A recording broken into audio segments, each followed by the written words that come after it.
लूट का ये तरीका पहचान लीजिए। वो फंसाएंगे, आपको फंसना नहीं है। टारगेट पर हैं महिलाएं और बुजुर्ग। साजिश है ऑनलाइन लूट की। अब चोरी चकारी पुरानी बात होने लगी है। अब डकैती नहीं होती, साइबर लूट हो रही है। अब बिना बंदूक के खाता खाली हो जाता है। इसलिए आप रहिए सावधान। आज की रिपोर्ट में साजिश का वो तरीका जिसमें खासतौर पर महिलाओं और बुजुर्गों को निशाना बनाया जा रहा है। वजह है उन्हें ठगी के ये नए तरीके पता नहीं है। इसीलिए इस रिपोर्ट को ध्यान से देखिए, क्योंकि अगले कुछ मिनटों की जानकारी आपको ठगी का शिकार होने से बचा सकती है।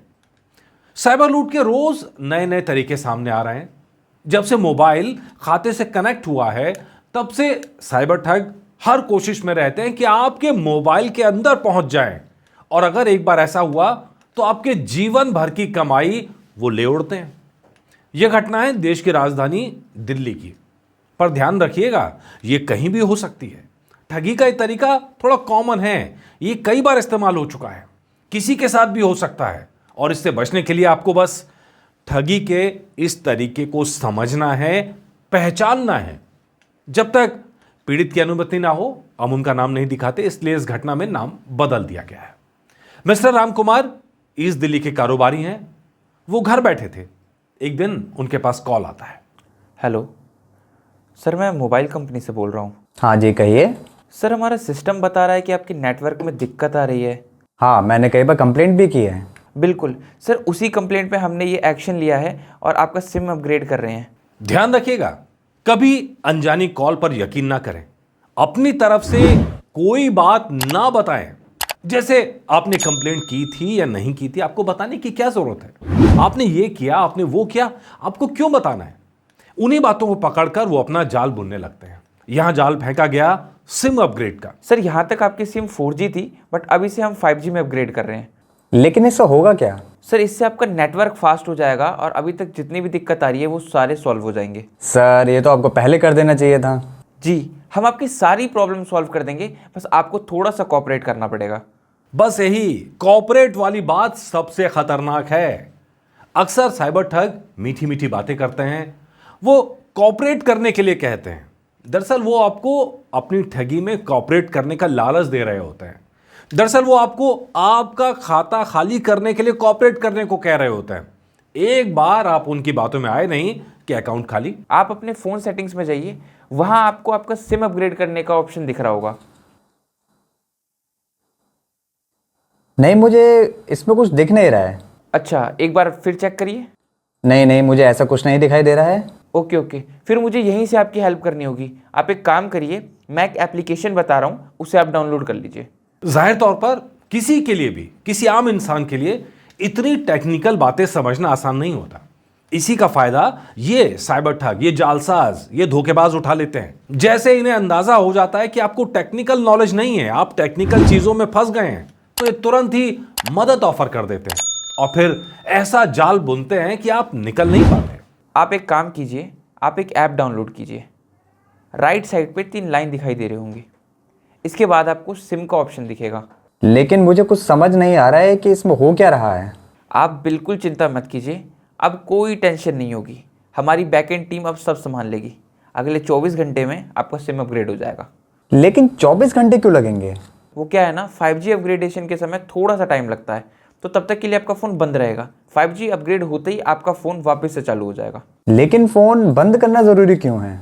सर, क्या है ना, अभी वाला जो आपका सिम है वो तो बेकार हो गया है, और अब आपके फ़ोन में जो सिम डलेगा वो हाईटेक सिम डलेगा। तो जब तक के लिए ना आप प्लीज़ कोई भी वाईफाई यूज़ मत करना, क्योंकि वापस से हमें सारा प्रोसेस दोबारा करना पड़ेगा। ठीक है। और सर, एक और चीज़, इस टाइम ना आपका फ़ोन डाइवर्ट पे रहेगा, तो आपके फ़ोन की कोई भी घंटी बजे आपको उठाना नहीं है। अब राम कुमार वहां बैठकर फोन शुरू होने का इंतजार कर रहे थे और ठग आराम से अपना काम कर रहे थे। दरअसल ठगों ने फोन को रिमोट पर ले लिया। उसके बाद 25 लाख रुपयों से ज्यादा 3 बैंक खातों में ट्रांसफर कर दिए गए। एक नहीं, कुल 16 ट्रांजैक्शंस किए गए थे, और एक नहीं बल्कि 2 अकाउंट से पूरा पैसा निकाल लिया गया। जब 24 घंटे बाद भी फोन शुरू नहीं हुआ, तब माथा ठनका और तब परिवार को बताया गया। लेकिन तब पछताए होत क्या जब चिड़िया चुग गई खेत। अब पुलिस ने 3 खातों को फ्रीज कर दिया है, लेकिन ये ठग इतने शातिर होते हैं कि इधर रकम गई नहीं कि तुरंत बैंक से निकलवा लेते हैं। इसीलिए खाते फ्रीज हो जाते हैं, पर रकम का वापस मिलना थोड़ा मुश्किल हो जाता है। अब सवाल ये, क्या वाकई में दूसरे के फोन को रिमोट पर लिया जा सकता है? चलिए इसके लिए एक एपिसोड अलग लेकर आएंगे और आपको डेमो करके दिखाएंगे कि किस तरह ये साइबर ठग दूसरे के फोन को रिमोट पर ले लेते हैं और आराम से ठगी को अंजाम देते हैं। दरअसल फोन रिमोट पर लेने के बाद आपकी कॉल डाइवर्ट की जा सकती है, क्योंकि आपकी सेटिंग उनके हाथ में है। जैसे हमने एयरपोर्ट फ्रॉड में देखा, फोन रिमोट पर लेने के बाद जो ओटीपी आपको आने वाला है वो वहां भी दिखाई देगा। आज के टाइम में कितनी ऐप सीधे अकाउंट से जुड़ी हैं, जिनसे बड़ी आसानी से पैसा ट्रांसफर किया जा सकता है। बातें छोटी हैं, लेकिन इन बातों का ध्यान रखेंगे तो ठगी से बचे रहेंगे। ध्यान रखिएगा, सिम कार्ड 4G से 5G में अपग्रेड का कॉल आते ही सतर्क हो जाएं। कोई ई सिम देने की बात करे तो सतर्क हो जाएं। कोई अनजान ऐप डाउनलोड करने को कहे तो कभी मत कीजिएगा। किसी मैसेज या लिंक को क्लिक करने की गलती ना करें।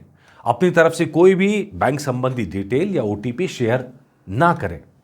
किसी अनजान शख्स से कभी भी ज्यादा देर तक बातें करने से बचे, उनको अपनी जानकारी देने की बिल्कुल जरूरत नहीं है।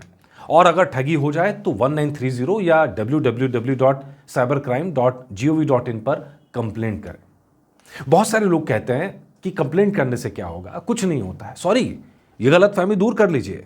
1930 पर जितनी जल्दी कंप्लेंट करेंगे उतनी ज्यादा संभावना बनती है कि आपका पैसा वापस मिल जाए। पुलिस को भी एक्शन लेने में थोड़ा टाइम लगता है, खाते फ्रीज करने में टाइम लगता है, इधर से कम्युनिकेट करने में टाइम लगता है, लेकिन एक बार पुलिस ने एक्शन शुरू कर दिया तो जाहिर तौर पर अपराधी पकड़े जाते हैं। ऐसा हम बार बार देख रहे हैं। तो चलिए, जनगण मन सावधान में आज के लिए इतना ही। फिर एक नए एपिसोड के साथ आपसे मुलाकात होगी। और ध्यान रखिए, शेयर कीजिए, क्योंकि सावधानी में ही समझदारी है और जानकारी में ही बचाव है।